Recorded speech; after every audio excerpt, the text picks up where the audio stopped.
Fundación de NAES. La enseñanza de la religión islámica en la educación pública. Cuestionario propuesto para las entrevistas en vídeo a personalidades. Las 12 cuestiones que planteamos están formuladas no solo desde la perspectiva de lege data en el marco de la Constitución Española de 1978, sino también en la perspectiva de la lege ferenda, en unos días en los que se viene hablando de la reforma de la Constitución, con ocasión de la publicación, BOE del 11 de diciembre de 2014, del currículo del área de enseñanza religión islámica de la educación primaria. Primera. Deberían modificarse los artículos 16.3. Ninguna confesión tendrá carácter estatal.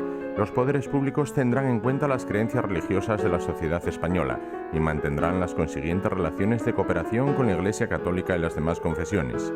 Y 27.3.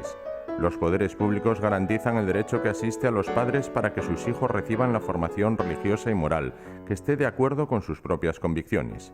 De la Constitución Española de 1978. La primera cuestión pregunta sobre si se cree necesario modificar los artículos 16.3 y 27.3 de la Constitución. La respuesta que yo daría sería la siguiente, que sí, desde luego hay que reformarlos, pero más bien en sentido de precisar, más que de otra cosa, dada la ambigüedad prácticamente inservible en que están redactados estos artículos, seguramente de un modo consciente para conseguir esa ambigüedad, precisamente, y que fueran los gobiernos y que cada momento fueran resolviendo los casos que se presenten. Porque, en efecto, decir que ninguna confesión tendrá carácter estatal y que los poderes públicos tendrán en cuenta las creencias religiosas de la sociedad española, etcétera. Claro, ¿a qué creencias se refieren? Las creencias de una religión son muy heterogéneas, ocupan volúmenes enteros y entonces pues hay que decir qué creencias, porque de las creencias del catolicismo o del islamismo o de los testigos de Jehová, etcétera, son muy amplias y muy diversas, muy heterogéneas, hay que precisar. Y lo mismo ocurre con el derecho que asiste a los padres para que sus hijos reciban la formación religiosa. Los derechos que asisten a los padres, ¿en qué punto? Es decir, si por ejemplo los hijos de padres musulmanes radicales pues enseñan ciertas suras del Corán, ¿tienen derecho los padres a exigir esto en el reconocimiento de los programas de religión islámica? Es decir, la necesidad de precisar esos contenidos de religión y no tratarlos en general.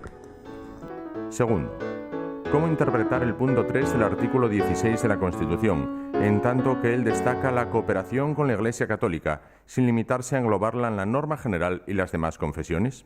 Bien, la segunda cuestión pues plantea algo que ha sido ya muy comentado desde la Constitución, y es la mención especial que se hace a la Iglesia Católica, que fue una batalla que naturalmente que libró la Iglesia en su momento, en la redacción de la Constitución. Es decir, ¿por qué razón subrayar o marcar o diferenciar la Iglesia Católica como caso particular de la norma general de las otras confesiones? Esta simple singularización pues ya manifestaba una cierta inclinación, con fundamento objetivo sin duda, puesto que sobre todo en aquellos años la religión católica era prácticamente la única que había en España, e incluso las propias confesiones islámicas de entonces, pues aprovechando la situación de la escasez relativa de musulmanes, pues no pedían ni siquiera la enseñanza de la religión islámica. Más bien se inclinaban hacia los abolicionistas.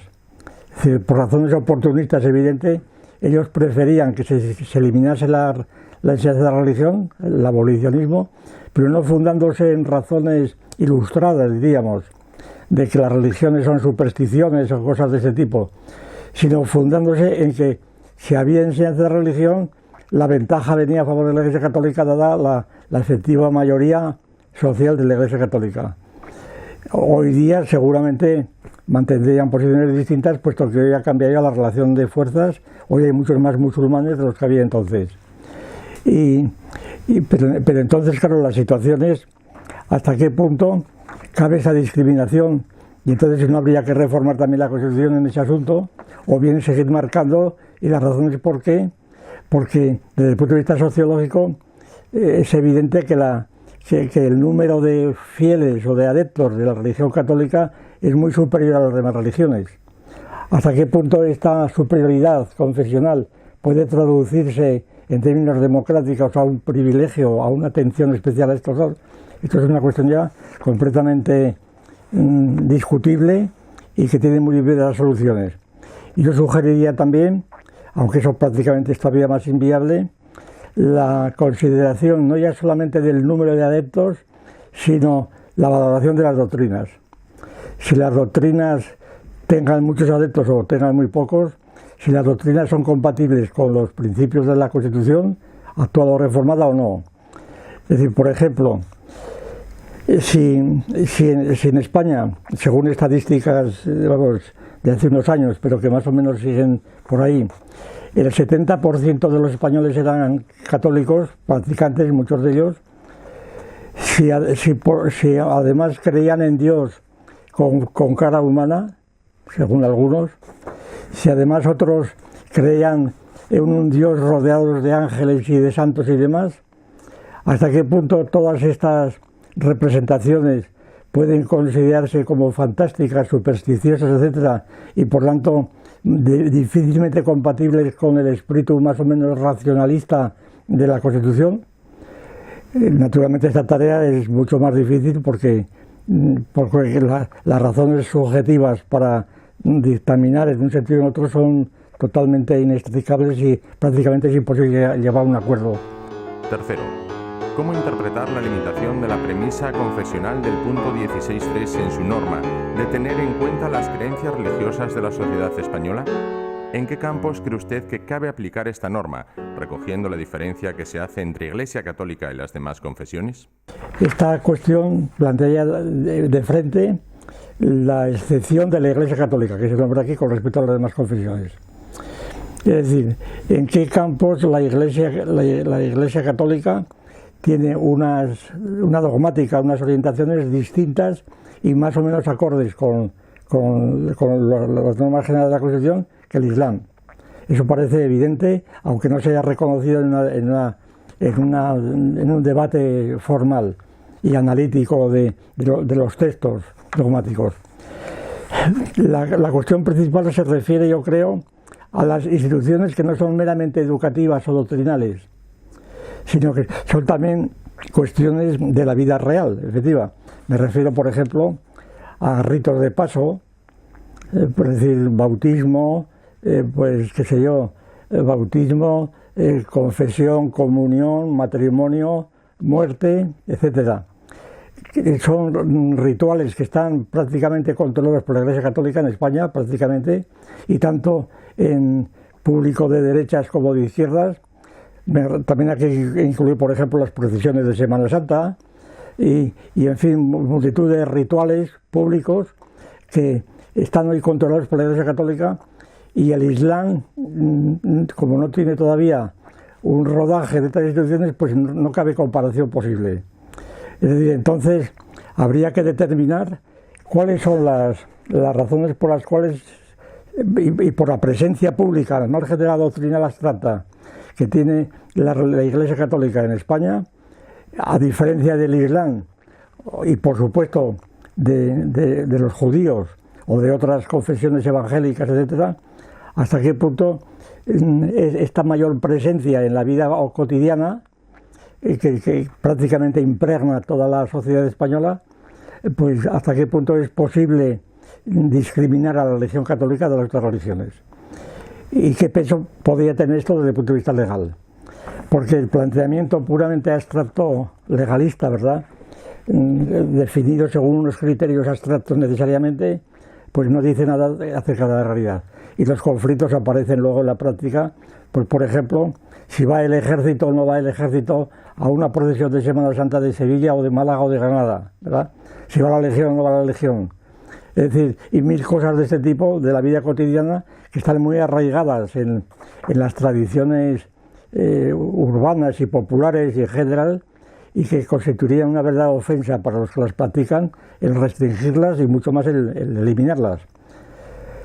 ¿Y hasta qué extremo se habría de llevar esta supuesta reforma? Por razones puramente prudenciales y prácticas, no ya por razones de principio.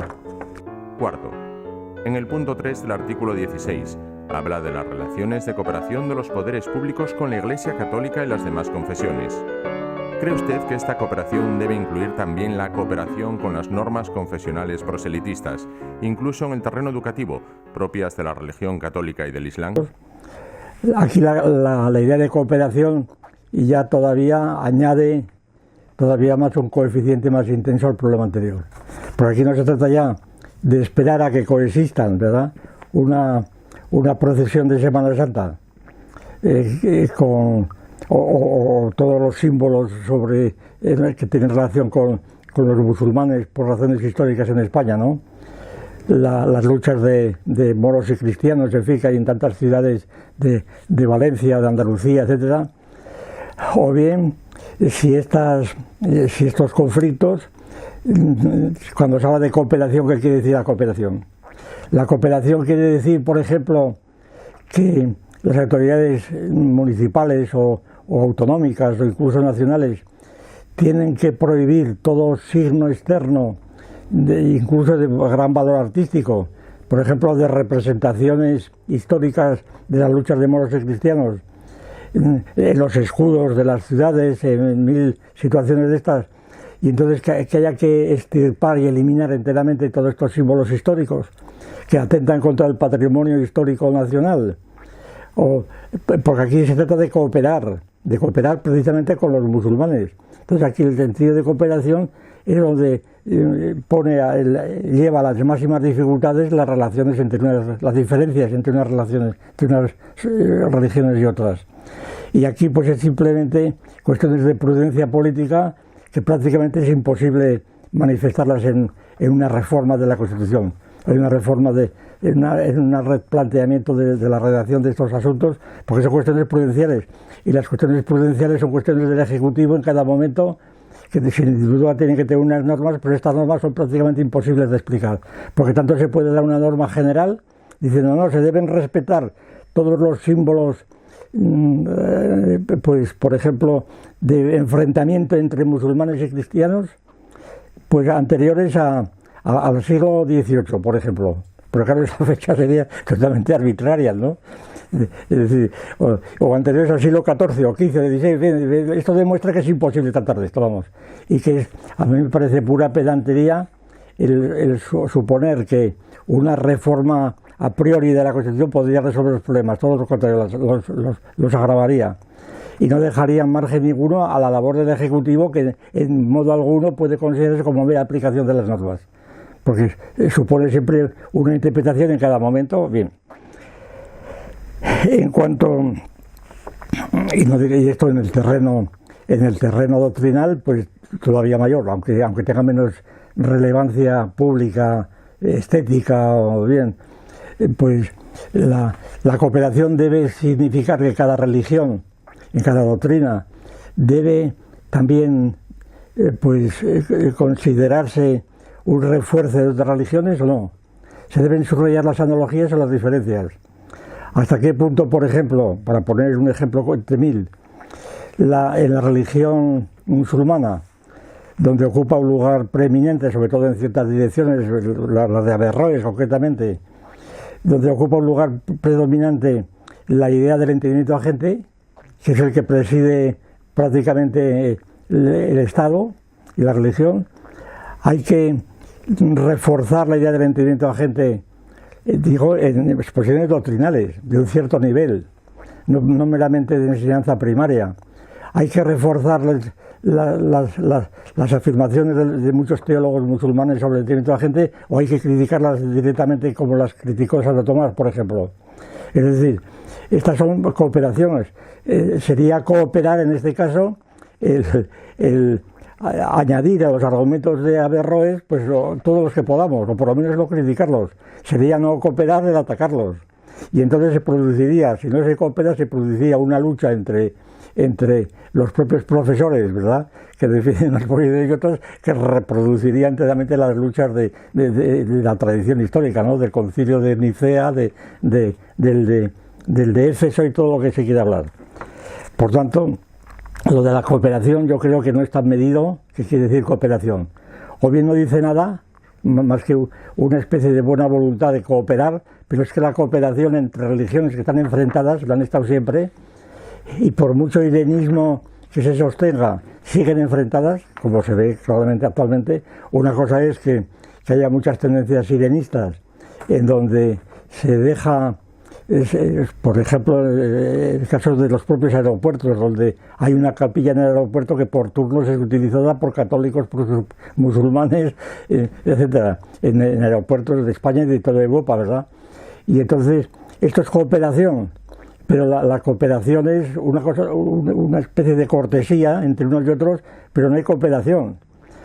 Porque, ¿qué ocurre cuando los musulmanes, como dogma esencial suya, el monoteísmo de Alá, Alá es Alá y solo Alá y no su profeta, y el politeísmo trinitario de los cristianos, politeísmo tal como era percibido por los musulmanes, puesto que los musulmanes percibían a los cristianos como politeístas porque admitían el Padre, el Hijo y el Espíritu Santo, 3 dioses, el triteísmo. Entonces, ¿qué significa cooperación? Si hay que defender el monoteísmo unitarista, al modo como lo defendieron pues cristianos, de algún modo, como podría ser Miguel Servet o el propio Newton, o bien monoteísmo trinitario, que es el católico, el ortodoxo. La discusión es completamente imposible de eliminar porque está en el centro mismo de la... O bien, cuando los musulmanes y los judíos consideran como una blasfemia la idea de un hijo de Dios hecho hombre, la encarnación, hay que cooperar, quiere decir por parte de los musulmanes que deben olvidar, ¿verdad?, que deben olvidar este dogma fundamental del cristianismo, que es la encarnación, y deben simplemente pues hacer la vista gorda con él, ¿verdad?, e interpretarlo de un modo que es una herejía desde el punto de vista de la ortodoxia. Claro, allí la cooperación, ¿qué quiere decir? ¿Cómo se va a cooperar precisamente en doctrinas que son contradictoriamente y opuestas, y además en puntos esenciales, pero relativamente concretos, ¿verdad? Como puede ser esta dogmática, digo, que afectan no ya a costumbres, la poligamia, la cliterotomía y cosas de ese tipo, que afectan a costumbres muy importantes, pero aquí afectan al propio dogma. Y entonces ninguna religión, nadie de la religión cristiana puede ceder un ápice en el dogma de la encarnación, el dogma de la resurrección de la carne, el dogma de la comunión, etcétera. Y sin embargo, ¿cómo se pediría a los musulmanes que cooperen con los cristianos o viceversa, ¿verdad? Aquí la palabra cooperación yo creo que está de más, porque está utilizada en un sentido puramente irenista, psicológico, pero carece de posibilidad práctica, no tiene sentido ninguno. Es decir, los que redactaron este artículo e introdujeron la palabra cooperación, pues con todos los respetos no sabían lo que decían, porque estaban hablando formalmente en hueco, ¿verdad?, en términos de cortesía, pero nada. Quinto, considera que la forma de precisar los límites de cooperación, sobre todo en lo relativo a la enseñanza, si fuera el caso, debe fijarse por la mayoría parlamentaria o por acuerdos sobre enseñanza y asuntos culturales, suscritos entre el gobierno y los representantes de las diferentes confesiones. ¿Todos estos representantes confesionales tienen el mismo valor de representación o con qué criterios habría que discriminarlos? ¿No le parece demasiado ambiguo el concepto de más confesiones?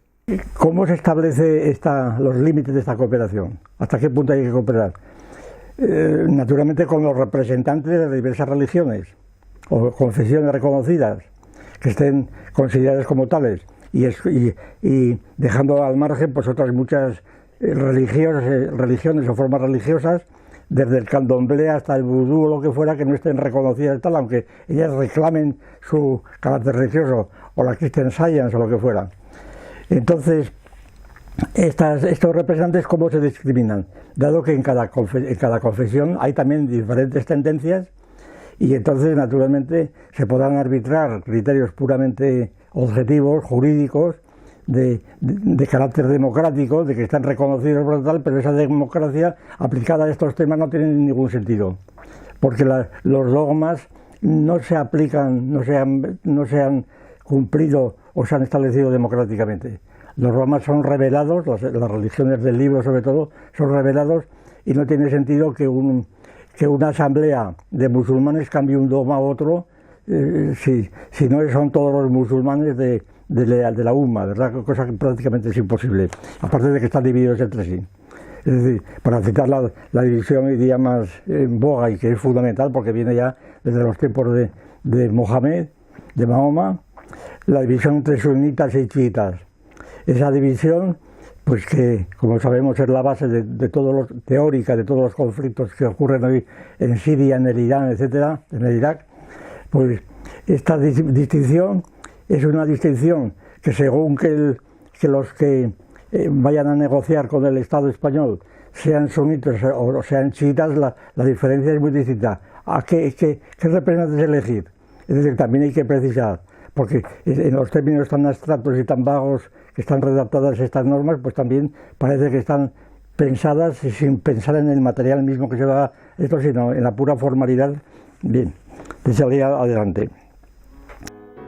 Sexto, ¿cree usted que el islamismo es un asunto privado, un sentimiento, y que por tanto no cabe darle el tratamiento propio de un asunto de interés público? Esta es una tesis muy generalizada, precisamente por quienes de algún modo practican del abolicionismo, es decir, suprimir la religión, pues no solamente de la enseñanza, sino también de los ritos propios, como pueda ser pues una capilla en una universidad, o lo que fuera, suprimir totalmente un crucifijo, o los crucifijos, o las medias lunas en la mesa de juramento de las autoridades. Es decir, esta situación, ¿verdad? Si es privada o si es pública. Claro, esta es una tesis fundamental en toda teoría de la religión, toda filosofía de la religión. Es decir, la religión es un sentimiento privado o es un sentimiento público. No dudamos que tiene una gran tradición la idea de que la religión es el sentimiento de lo divino, el sentimiento, pero desde el punto de vista histórico y social, la religión no es un sentimiento, no se agota en un sentimiento, que es una categoría psicológica inventada en el siglo XVIII por Pepens, pero que no tiene sentido. La religión no es un sentimiento. Otra cosa es que esté acompañada de sentimientos, pero la religión es una serie de estructuras objetivas que son públicas, sobre todo las religiones proselitistas. Es inconcebible que se pretenda plantear pues las procesiones de Semana Santa como un asunto privado, es decir, como un conjunto de sentimientos individuales que se juntan casualmente en una procesión, ¿verdad? Ahí la cuestión es al revés, la cuestión viene determinada por la tradición que desempeña las funciones de la revelación. Es decir, una tradición que además, en este caso concretamente, como es sabido, apareció justamente en el conflicto entre moros y cristianos después de la toma de Granada. Es decir, la institución de la Semana Santa en Andalucía, como en Italia, etcétera, estuvo determinada precisamente por la propaganda fidei, en el sentido de la lucha contra el Islam, sencillamente.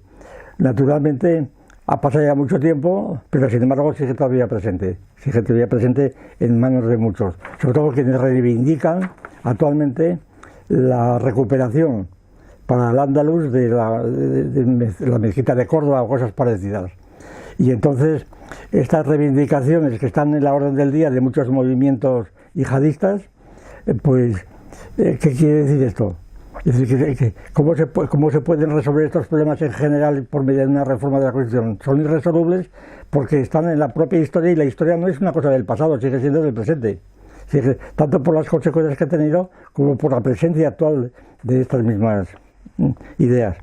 Por lo tanto, a mí me parece que las religiones, no, como fenómenos culturales y sociales, no son cuestiones de sentimiento, como tampoco la música, por ejemplo, es una cuestión de sentimiento.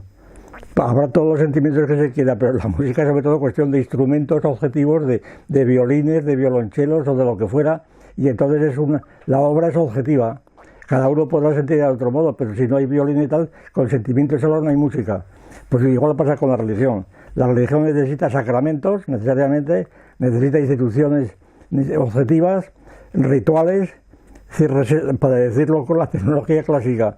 Necesita no solamente mitos, sino ritos, ¿verdad? Y los ritos prácticamente cubren la mayor parte del cuerpo de las religiones. Por consiguiente, esto realmente no tiene mucho sentido. Séptimo, ¿es compatible la Sharia con el ordenamiento jurídico español?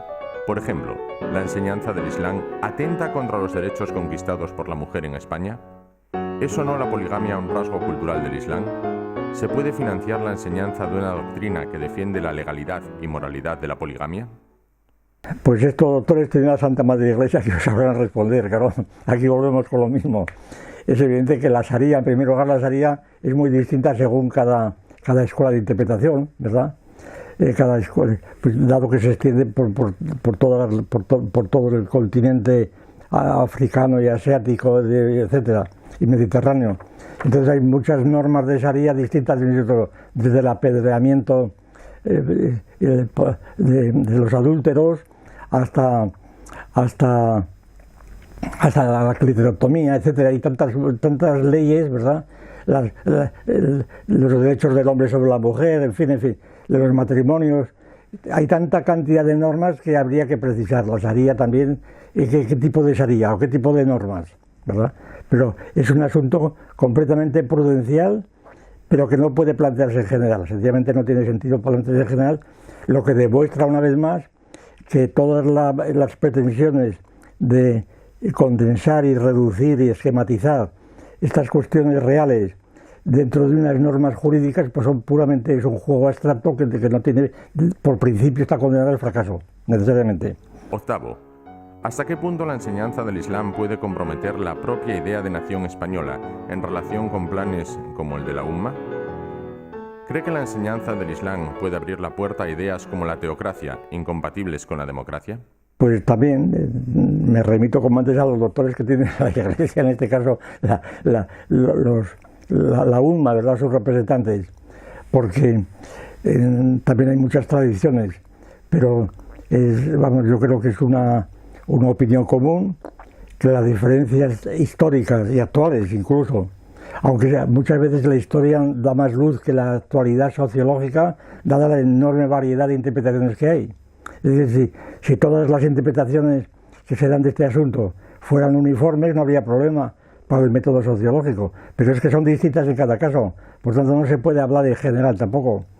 Y entonces la idea de que la UMMA puede comprometer la nación española, pues sí, en muchos sitios sí. Históricamente sabemos que una de las diferencias esenciales que se han señalado siempre en todos los concilios, en todos los teólogos, etcétera, entre el islamismo y el catolicismo, pues reside precisamente en esto, que la disociación entre la Iglesia y el Estado en las sociedades islámicas es prácticamente inexistente.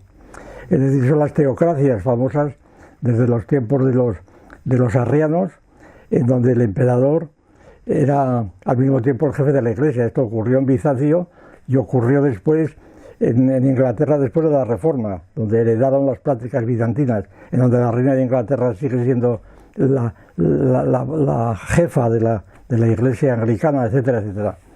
Y entonces, y el catolicismo no, el catolicismo siempre separó,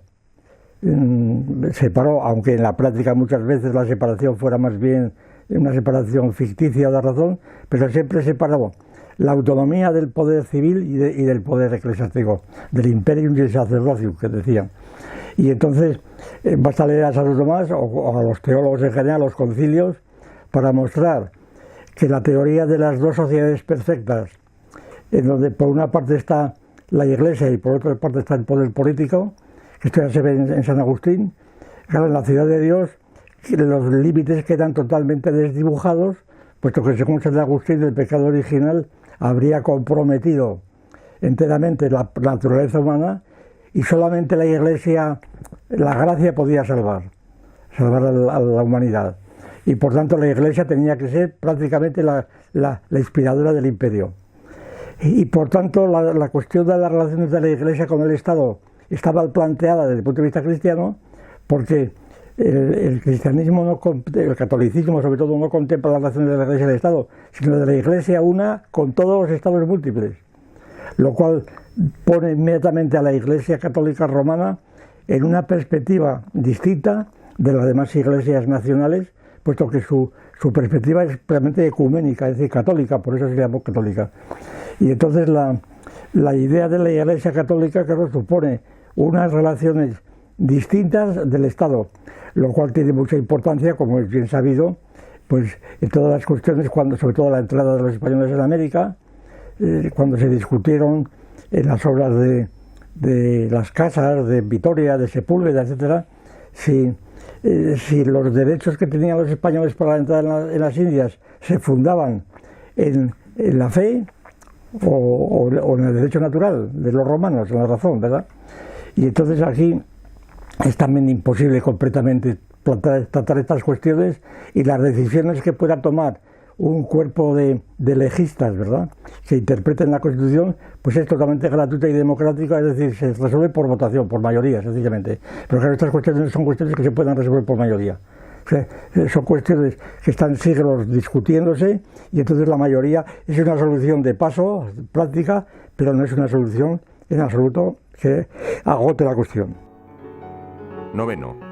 ¿Son compatibles con la Constitución de 1978 algunas suras del Corán relativas al yihad, como la sura 9.5, matad a los politeístas en cualquier parte donde los encontréis? Claro, estas suras son abundantísimas en el Corán.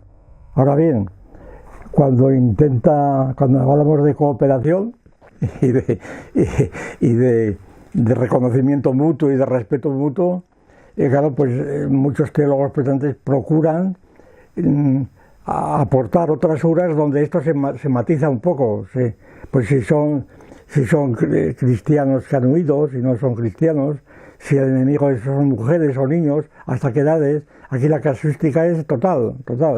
Y entonces prácticamente lo que se hace es aportar otras suras donde dulcifican esta norma, que sin embargo sigue siendo, por lo menos en los movimientos que ahora vemos con motivo del nuevo Estado Islámico, pues matad al enemigo donde quiera que lo encontréis, al politeísta, donde quiera que lo encontréis. Quiere decir que esta cuestión, que si son compatibles, depende también de la escuela y de los representantes que estén al tanto. Es decir, probablemente no se atrevería a decir esto después de la masacre del 11S o del 11M, ningún profesor de una escuela islámica se atrevería a citar esta suma siquiera. No la citaría, buscaría otras interpretaciones, pero esta suma está escrita allí, claro. Y entonces, pues es muy difícil deshacerse de ella. En cambio, no hay versículos similares en el Nuevo Testamento, en el Antiguo es otra cosa. Décimo. ¿Considera viable una reforma de la Constitución que sustituya la asignatura religión por una asignatura denominada Historia de las Religiones Comparadas o por una asignatura denominada Filosofía de la Religión? Esta es una cuestión muy importante, yo creo, porque la justificación que de hecho suele darse para la política mutua entre la Iglesia y el Estado en España concretamente es el hecho de que, y los tratados que se suscriben con la Santa Sede y demás, está fundada sobre todo en un compromiso del Estado para dar ayudas a la Iglesia para mantener los templos, por ejemplo, el cultivo de los templos, de su arquitectura, de su estructura, etcétera, de su mantenimiento, de su reparación. Y naturalmente esto lo hace el Estado no como religión, sino como cultura, porque es que la cultura, el patrimonio cultural, sencillamente, Ahora resulta que el patrimonio cultural de España prácticamente está absorbido en las iglesias. Es decir, y además, y mucho más que los musulmanes, por una razón, porque los musulmanes, precisamente por su iconoclastia, desde la época de León III, en Bizancio, etc., los iconoclastas musulmanes, pues de hecho no tienen pintura. Dice que su pintura es geométrica, como si no fuera también geométrica un cuadro lleno de curvas, como si la curva no fuera un cuadro tan geométrico como la recta, ¿verdad? Pero como hablamos de geométrico, algo que está escrito a base de triángulos y cuadrados, ¿verdad? Eso es geométrico, y las curvas no son geométricas. Es una cosa tan ridícula este tipo de criterios que no pueden ser más, pero sin embargo son los que se utilizan. Lo mismo pasa con la música. Claro, la gran música cultural, ¿verdad? Pues es una herencia de la Iglesia Católica. Es decir, si en España, por ejemplo, los grandes músicos tradicionales pues son Vitoria, ¿verdad? O Cabezón, etcétera, o en Europa pues son Bach o Händel o lo que fuera, pues la obra más importante de estos músicos es de carácter religioso. Entonces, ¿qué es? ¿Es cultura o es...? Claro, de hecho sabemos que muchas de las iglesias, yo recuerdo una anécdota, pues hace relativamente poco tiempo, en Ezcaray, un pueblo muy conocido de La Rioja, en donde había, esto estoy hablando de hace 10 o 12 años, en donde daban conciertos por la tarde, a las 6 de la tarde era un conciertos de grupos muy distinguidos, ¿verdad?, que venían de distintas partes, y entonces pues a las 6 o las 7 se llenaba de público allí, estaba esperando por fuera, y entonces esperaba el público y entraba para escuchar el concierto. Pero y cuando salían los otros que habían estado en misa. pero luego resulta que la misa fue desapareciendo y apareció solo el concierto, y entonces se convirtió en una especie de teatro o de auditorio musical.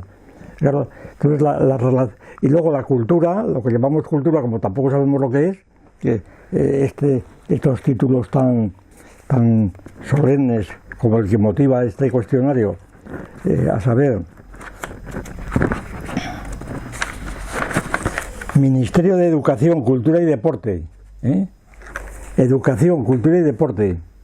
Claro, difícilmente puede haber ensalada mayor. Claro, la cultura, ¿qué es?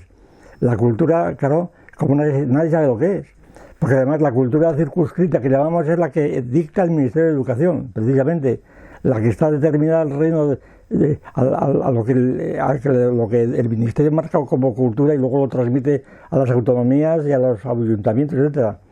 Pero esta cultura tiene mucho que ver con lo que Hegel llamaba el espíritu absoluto, ¿verdad? La religión, el arte, la ciencia, pero la cultura, la silla eléctrica también es cultura, y es cultura también, pues yo qué sé, una lucha a muerte de boxeadores, por ejemplo, es también cultura, es cultura.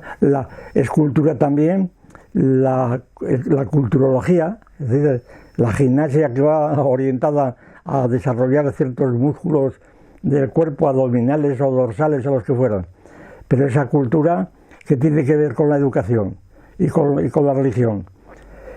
Si además la idea de cultura procede de la idea de la gracia, como hemos sostenido en otras ocasiones, entonces resulta que esta cuestión no tiene ningún sentido. Es decir, sencillamente demuestra la confusión de ideas en que nos movemos y que se pretende establecer normas jurídicas claras y distintas cuando el asunto es oscuro y confuso. Ya se le pueden dar todas las vueltas que se quieran. En cuanto a la posibilidad de sustituir la religión, la asignatura de religión, por historia de las religiones comparadas, pues la dificultad grande, yo creo, es la siguiente. Vamos, para decirlo rápidamente.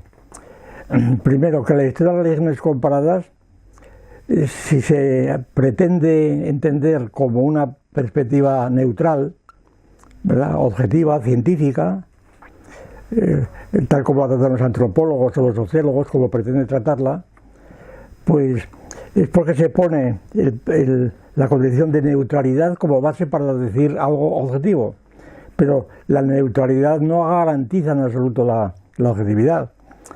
Es decir, el no tomar partido, el ser apartidista no garantiza de ninguna manera la objetividad de lo que se dice, puesto que el partidismo es real también, como hemos visto. Es decir, cuando las materias que se están analizando son entre sí contradictorias, el análisis tiene que reconocer esa contradictoriedad y tomar partido, porque si no, no se entera de lo que pasa allí, no se entera en absoluto. Y entonces el apartidismo aquí es prácticamente imposible. ¿Por qué? Porque primero no habría un cuerpo de profesores capaz de dar una historia de las religiones comparadas a nivel universitario. A nivel de enseñanza media tampoco, realmente, tampoco. En la enseñanza primaria pues se podría hacer una especie de catequesis de diferentes cosas, pero vamos, pero muy superficial, cosa que ni siquiera se hace hoy día. Porque por lo que yo sé, y bueno, por mirando los textos que funcionan por ahí, pues muchas veces los niños de enseñanza primaria no saben absolutamente nada de los evangelios ni de la vida de Jesús ni nada, porque allí aparecen en los textos tanto Jesús como Gandhi, como lo que sea, aparece todo un totum revolutum, y allí no se sabe realmente de qué se está hablando. Allí se está hablando de una especie de religión natural, ¿verdad?, y que resulta de la abstracción de las diferentes religiones positivas, y entonces pues se confunde completamente, bueno, y de hecho es la confusión más notable, se confunde la religión con la ética en sentido kantiano, ¿no? E incluso se dice o se sugiere que en las exposiciones alternativas de sustituir la religión por otra disciplina, esta otra disciplina algunas veces es la gimnasia, otras veces es la ética, precisamente, la asignatura de ética. En ese sentido es muy curioso las justificaciones que en la historia de la educación española se han hecho. Esto es un asunto muy abundante, como todo el mundo sabe, pero simplemente subrayaré dos o tres cuestiones que creo que son interesantes para este respecto y que pueden servirnos de instrucción para lo que tenemos delante en la reforma de la Constitución. Es decir, en las Cortes de Cádiz, como sabemos, la religión era la religión católica, y esto siguió siendo durante todas las sucesivas constituciones hasta llegar, pues por ejemplo, ni siquiera la primera república llegó a quitar la religión de la enseñanza, sino que fue en la época del ministro Gamazo, en 1898, cuando se da una justificación de la religión muy curiosa, que tiene que ver con la cultura de los países europeos nórdicos, ¿verdad? Dice, porque España no puede abandonar la enseñanza de la religión, como lo hacen todos los países que nos sirven a nosotros de ejemplo, como pueden ser Suecia, Alemania, Noruega, Inglaterra, etcétera, en donde hay también religión. E incluso hay facultad de teología, cosa que aquí no había. De manera que aquí da una justificación de tipo cultural, ¿verdad?, para no quedarnos atrás con respecto a Europa. Como he sabido, ni el plan Callejo de la dictadura de Primo Rivera, ni la Segunda República tampoco quitó la religión, sino que más bien fue en tiempo de Villalobos, en el año 34 ya, cuando se abolió la religión, pero ya al final de la Segunda República. Y entonces, cuando vino la famosa ley de Ibáñez Martín del año 42, la ley de Ibáñez Martín, la ley del nacionalcatolicismo, por decirlo así, allí es muy curioso que la enseñanza de la religión estaba justificada, donde había 7 cursos de religión y seminarios y conferencias y en fin todo lo que se quiera. Allí la justificación que dan de la religión es sobre todo patriótica e histórica, es decir, porque España ha sido siempre religiosa y porque el contenido de la historia de España es sobre todo religioso y por tanto no se puede abandonar la religión. Claro, en el fondo era una justificación cultural que se daba en pleno nacionalcatolicismo y que allí no se buscaba enseñar la religión para la salvación catequética de los niños o de los estudiantes, sino simplemente para que se asimilasen la historia de España. De manera que la justificación de la época del franquismo en esta ley de Ibáñez Martín, la justificación es de carácter histórico-cultural, sobre todo. Y esto es una cosa que yo creo que merece la pena analizarla y profundizarla, porque así fue la cuestión. 11º. ¿Qué opina usted sobre el argumento que justifica la asignatura religión a título de categoría cultural, como puede serlo la historia del arte, la historia de la literatura o la historia de la música? Hombre, una solución que se podría dar es que la enseñanza de religión se hiciera transversalmente a todas estas disciplinas. Pues que el profesor de arte designase algunas clases en el bachillerato o en la universidad, sobre todo en el bachillerato, pues hablar de la escultura religiosa o de la música religiosa, por ejemplo, y entonces no haría falta poner religión, sino simplemente el arte, lo mismo el de política, el de historia, lo que fuera, ¿no? De manera que la historia de la ciencia, lo mismo. Ahora, otra idea que también se barajó mucho en la LOCE, pero que no prosperó, porque la LOCE, como sabemos, fue enteramente barrida cuando el Partido Socialista ganó las elecciones del 1900, cuando fue esto, cuando el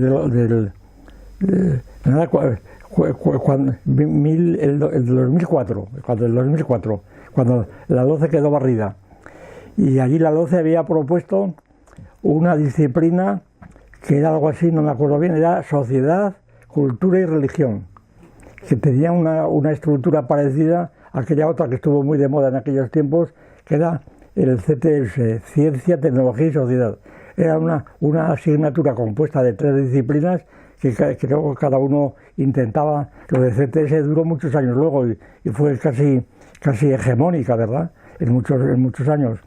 Pero inventar una asignatura donde la religión aparece juntamente con la cultura y con la sociedad, pues sí, sería una forma de una especie de antropología, ¿verdad? Pero otra vez volveríamos con las mismas dificultades. 12ª. En su opinión, ¿cree posible que pueda contemplarse la cuestión de la asignatura religión en el contexto de una alternativa a las asignaturas de ética o ciudadanía? Pues creo que no, porque la alternativa ética-religión es suponer que la religión se reduce a ética. Y esa es una teoría muy respetable, es la de Kant, pero es una teoría falsa históricamente, porque la religión no es ética solo, ni mucho menos. Y además las éticas de las religiones son distintas, ¿verdad? De manera que la ética es universal, siguiendo el mismo patrón kantiano, de manera que esta alternativa ética y religión es simplemente una representación puramente reduccionista de algunos profesores de filosofía que daban religión o que daban ética para lograr horas de trabajo, ¿verdad? Sencillamente a este nivel. Por tanto, tampoco es una solución. De manera que, en resumen, a mí me parece que la cuestión que plantea este nuevo reconocimiento de la enseñanza de la religión islámica en la educación política es una cuestión que está llena de ambigüedades, de dificultades, que no resuelve problemas, sino que sobre todo plantea otros muchos nuevos. Y que para este viaje no hacía falta alforja, ¿no?